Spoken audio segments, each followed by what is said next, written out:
पूरा का पूरा कराया गया ये दंगा है। और किसने कराया? सरकार ने कराया, क्योंकि सरकार जो बेईमानी कर रही थी, सरकार जिसने वोट लूटा, सरकार ने जिसने मशीन पर ईवीएम की बटन बार बार पुलिस से दबाई, प्राइवेट ड्रेस में पुलिस लगाई, उस चुनाव में इनकी धांधली, इनकी चोरी न पकड़ी है, इसलिए जानबूझ करके संभल में घटना कराई है। आपने दंगा कराने के लिए, नफरत की आग में झोंकने के लिए उत्तर प्रदेश को ही चुन रखा है। हमेशा हिंसा होगी, वहां बुलडोजर चलेंगे, दंगे होंगे, फसाद होंगे। हमारे लड़कों को नौकरी नहीं चाहिए, किसानों को उनके फसल का दाम नहीं चाहिए, महंगाई से हमको राहत नहीं। रोज दंगा कराओ, मारो सबको। ये बना रखा है अपने उत्तर प्रदेश की हालत। ये भाजपा के जो बड़े बड़े नेता हैं, इनके लड़के तो हजारों करोड़ का धंधा कर रहे हैं दुबई के शेखों के साथ, और हमारे घर के लड़कों को लगा रखा है चलो दंगा करो, हिंसा करो, झगड़ा करो धर्म के नाम पे। तो सर्वे करने लोग आ रहे हैं, वो प्रोवोकेटिव स्लोगन्स लगा कर आ रहे हैं, वो वीडियो उसका है, पब्लिक डोमेन में है। और उसके बाद जो वहां पर वायलेंस हुआ, जिसमें 3 मुसलमानों को गोली लगी, उनकी मौत हुई, हम इसका कंडेम करते हैं। ये फायरिंग नहीं बल्कि मर्डर है। जिस दिन की ये कल की घटना है, मैं संभल तो दूर की बात है, प्रदेश के अंदर भी मौजूद नहीं था। मैं बेंगलोर गया हुआ था all India Muslim personal law board की बैठक अटेंड करने के लिए, लेकिन मेरे पर मुकदमा दर्ज कर दिया गया। सुनियोजित साजिश है, सही कहा, लेकिन ये साजिश जनता की नहीं, पुलिस प्रशासन की साजिश है। जब जनता को पता नहीं कि कब सर्वे करने के लिए आप लोग आ रहे हो, तो जनता क्या साजिश करेगी? पुलिस ने सीधे गोली मारी है, माथे पर गोली लगी है। पुलिस ने पूरी तरीके से बर्बरता का नंगा नाच किया है। अगर सर्वे कराने के लिए गए थे तो पुलिस ने क्यों इजाजत दी है सामाजिक तत्वों को जाकर के वहां गाली गलौज करने की, वहां उकसाने वाली नारेबाजी करने की? वहां जब आप उकसावे की नारेबाजी करोगे तो टकराव होगा। तो पुलिस जाकर के टकराव कराने का काम करे, इससे दुखद कुछ नहीं हो सकता। जो घटना हुई है, हमारे सांसद जियाउर रहमान जब संभल में ही नहीं थे और उसके बावजूद भी उन पर एफआईआर दर्ज करना, ऐसा उदाहरण कभी किसी को मिला होगा देखने को, सुनने को?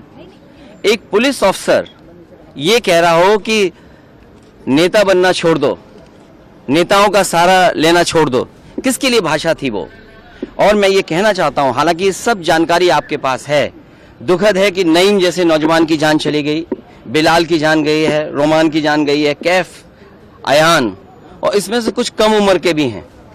मुझे याद है जब मैं लखनऊ में प्रेस कर रहा था, उस समय जो जानकारी थी और जो जानकारी छिपाई जा रही थी, जब वहां पर लोकल स्तर से जानकारी हासिल हुई, तब मैंने कहा कि नईम की जान गई है और पुलिस की गोली से गई है।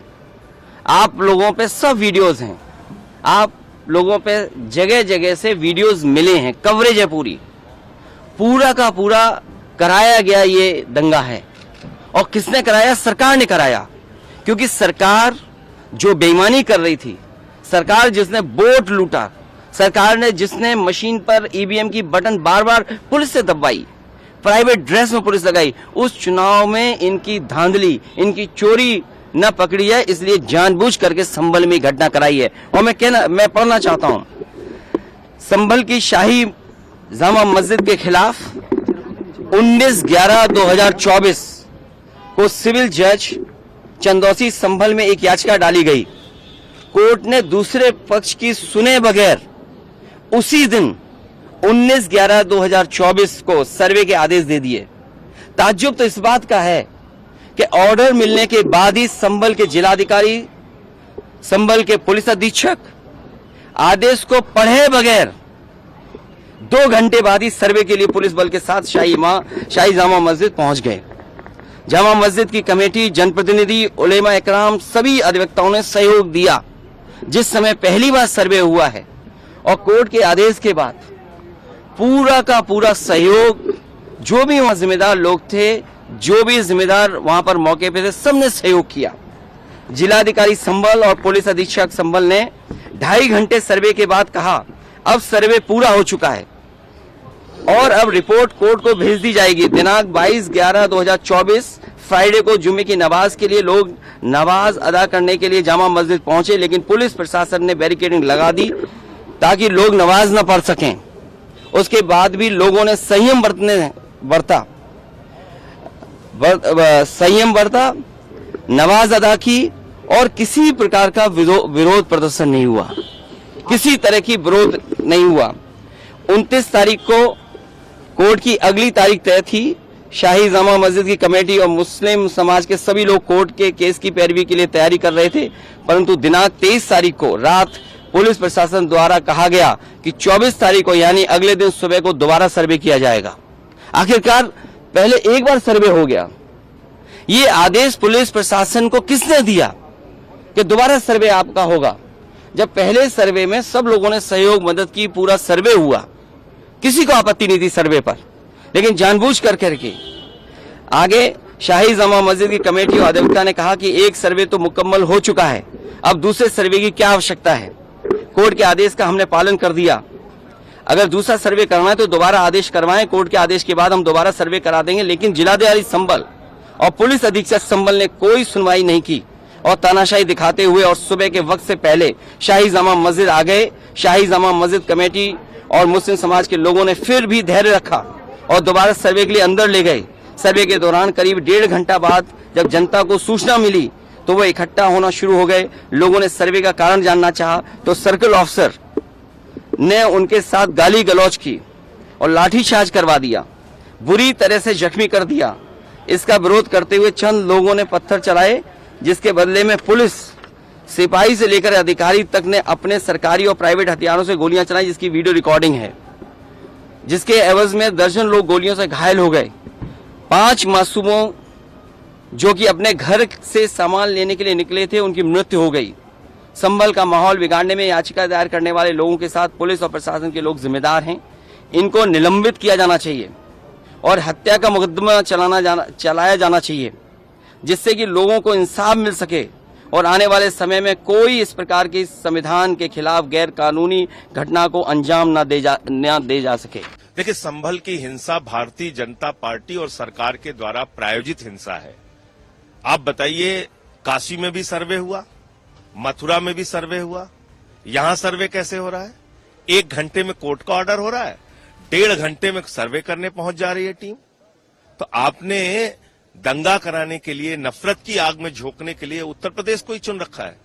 हमेशा हिंसा होगी, वहां बुलडोजर चलेंगे, दंगे होंगे, फसाद होंगे। हमारे लड़कों को नौकरी नहीं चाहिए, किसानों को उनके फसल का दाम नहीं चाहिए, महंगाई से हमको राहत नहीं, रोज दंगा कराओ, मारो सबको।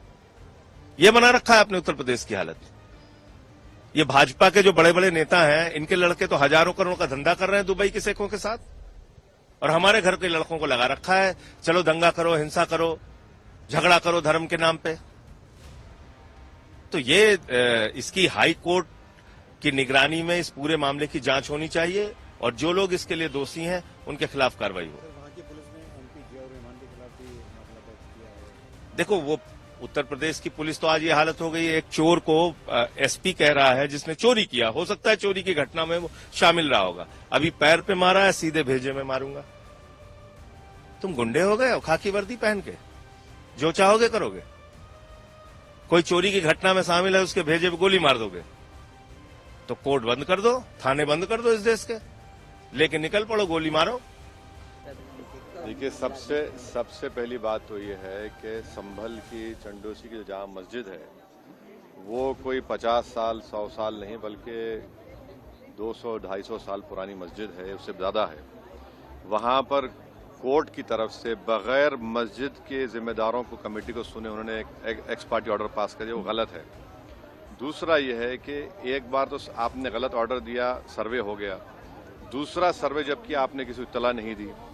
तीसरी बात यह है कि पुलिस का ये काम था कि मस्जिद कमेटी को कॉन्फिडेंस में लेते या वहाँ की पीस कमेटी को।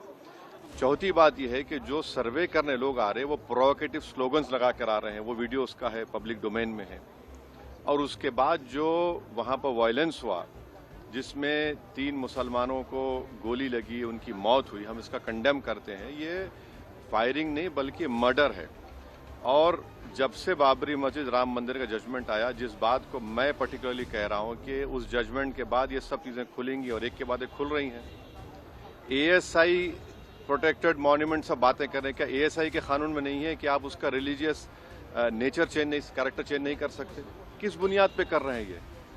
और आप किस बुनियाद पर अपने फेथ को दूसरों पे थोपेंगे? भाई, कानून कोई चीज़ है ही नहीं है। जिस दिन कोर्ट में सुनवाई होती है उसी दिन ऑर्डर हो जाता है, उस दिन सर्वे भी हो जाता है। ये तो 48 में ऐसे ही हुआ था बाबरी मस्जिद में। तो ये जो फायरिंग हुई है, ये फायरिंग नहीं है, मर्डर है। और जो भी ऑफिसर्स इन्वॉल्व है उनको सस्पेंड करना चाहिए और एक सिटिंग हाई कोर्ट जज से उसकी इंक्वायरी होनी चाहिए। ये सरासर गलत है, जुल्म हो रहा है वहां पर। तो संभल में वहाँ के सांसद पे एफआईआर दर्ज कर दिया। आप जिस पे चाहे कर लीजिए भाई, जिस पे भी चाहे कर लीजिए, जज आप, जूरी आप, सब आप, तो बचेगा क्या फिर अब? सर जेपीसी में आप लोगों ने समय मांगा है, क्या कहेंगे? जी, जैसा अभी आपने हमारे डेलीगेशन तरफ से बोला गया है, मैं उसको रिपीट करना नहीं चाहता। मगर स्पीकर साहब ने बड़ी इत्मीनान से हमारी पूरी जितने मेंबर्स 11 नॉन बीजेपी एमपीज गए थे उनकी बात को सुना। वो बोले कि इसके ऊपर कंसिडर करेंगे और हमको उम्मीद है कि ऑनरेबल स्पीकर साहब इसका टेन्योर बढ़ाएंगे। क्योंकि आप देखिए, बंगाल नहीं गई कमेटी, बिहार हम लोग नहीं गए, उत्तर प्रदेश में शिया वक्फ की प्रॉपर्टीज को हमने नहीं देखा। तो ऐसे कई, दिल्ली के मंत्री को बुलाना है, ऐसे कई स्टेट्स है जहां पर कमेटी को जाना चाहिए। वो स्टेक होल्डर्स हैं, उनकी बात को सुनना बहुत जरूरी है। सर वक्फ बोर्ड अमेंडमेंट बिल को लेकर आप क्या सोचते हैं? क्योंकि लगातार सरकार की तरफ से यही कहा गया कि जो मुस्लिम है, जनता है, उनके हित में है, मुसलमान जो है उनके। अभी ये कानून बना नहीं, आप देख लिए संभल में क्या हो गया है। अभी ये कानून बना नहीं है, आप देख रहे हैं कि हर जगह पे बोल दिया जा रहा है कि नहीं, ये यहाँ पर 500 साल पहले मस्जिद नहीं थी। इस बिल में आप, ये बिल आर्टिकल 26 का वायलेट करता है। ये संविधान के फंडामेंटल राइट का 26 का ग्रेव वायलेशन है। ये बिल कलेक्टर को इतने पावर्स दे रहा है कि कलेक्टर तय करेगा कि कौन सी वक्फ प्रॉपर्टी है नहीं है। ये कैसे होगा? कलेक्टर कैसा जज होगा अपने ही केस में? तीसरा, आप किस बुनियाद पर इस बिल में आप नॉन मुस्लिम को मेंबर बना रहे हैं? जितने धर्म की बुनियाद पर, चाहे वो हिंदू धर्म के एंडोमेंट बोर्ड्स हो, चाहे दिल्ली का एसजीपीसी हो, या उसका एक्ट हो, या क्रिश्चियंस के जो भी उनके धर्म के संस्थान हैं, वहां पर तो कोई उसी धर्म का आदमी मेंबर बनता है। आप तो कंपलसरी स्टेट वक्फ बोर्ड में जहां पर 11 मुसलमान बनते थे, वहां पर आप मेजॉरिटी नॉन मुस्लिम बनाना चाह रहे हैं। सेंट्रल वक्फ काउंसिल में मेजॉरिटी ऑफ नॉन मुस्लिम बनाना चाह रहे हैं। क्यों करना चाह रहे हैं आप? ये क्या मकसद है आपका? कलेक्टर को इतना पावर दे रहे हैं। तो ये आर्टिकल 26 का ग्रेव वायलेशन है और इसीलिए वक्फ को बचाने के लिए नहीं लाया जा रहा है। ये वक्फ को खत्म करने के लिए, और वक्फ बोर्ड को सिर्फ एक पोस्ट ऑफिस बना के रखना चाह रहे हैं। तो जो वक्फ की प्रॉपर्टी है वो गवर्नमेंट की दी भी नहीं है, इसको मुसलमानों की गाड़े खून की कमाई है, तो आप उसको छीनना चाह रहे हैं। और उतना ही मकसद है सरकार का। आप देख रहे हैं संभल में क्या हो रहा है, ऐसे ही और वाकयात होते रहेंगे। देखिए, मुझे बड़ा ये अफसोस है कि आज़ाद मुल्क के अंदर शासन के इशारे पर पुलिस प्रशासन के लोगों ने जो घटना संभल में अंजाम दी है, उसने पूरी मानवता को झकझोर करके रख दिया है और इस प्रदेश और देश की छवि खराब करने का काम किया है। और जो प्लेसेस ऑफ वर्शिप एक्ट है, उसका भी मजाक बनाया गया। उसके अलावा याचिका दायर की गई और फिर सर्वे दिन का दिन करने के लिए डीएमएसपी पहुंच गए, बगैर कोई समन्वय समिति बनाए बगैर। खैर, उस दिन हम लोग भी मौजूद थे, हमने बहुत सुकून के साथ सर्वे कराया, कमेटी चली गई। जुमे के दिन हमारे नमाज पढ़ने से हमारे लोगों को रोका गया, हमने माहौल बनाया, हमने नमाज पढ़वाई और बहुत से लोग नहीं पढ़ पाए इनकी अत्याचार की वजह से, फिर भी सुकून रहा। जिस दिन की ये कल की घटना है, मैं संभल तो दूर की बात है, प्रदेश के अंदर भी मौजूद नहीं था। मैं बेंगलोर गया हुआ था all India Muslim personal law board की बैठक अटेंड करने के लिए, लेकिन मेरे पर मुकदमा दर्ज कर दिया गया। बिल्कुल सुनियोजित साजिश है, सही कहा, लेकिन ये साजिश जनता की नहीं, पुलिस प्रशासन की साजिश है। जब जनता को पता नहीं कि कब सर्वे करने के लिए आप लोग आ रहे हो, तो जनता क्या साजिश करेगी? और ये साजिश पुलिस प्रशासन को पता था कि हम रात के पहरे में जा रहे हैं। इन्होंने साजिश के तहत सरकारी असलों के साथ प्राइवेट असलों से गोली चलाई है, हमारे 5 मासूमों की हत्या करी है, बहुत से लोग घायल हैं, झूठा मुकदमा दर्ज किया है और अब उनके साथ अत्याचार होगा। मुझे अफसोस है कि इन अधिकारियों के खिलाफ हत्या का मुकदमा दर्ज हो और ये सलाखों के पीछे जानी चाहिए। आप संभल जा रहे हैं?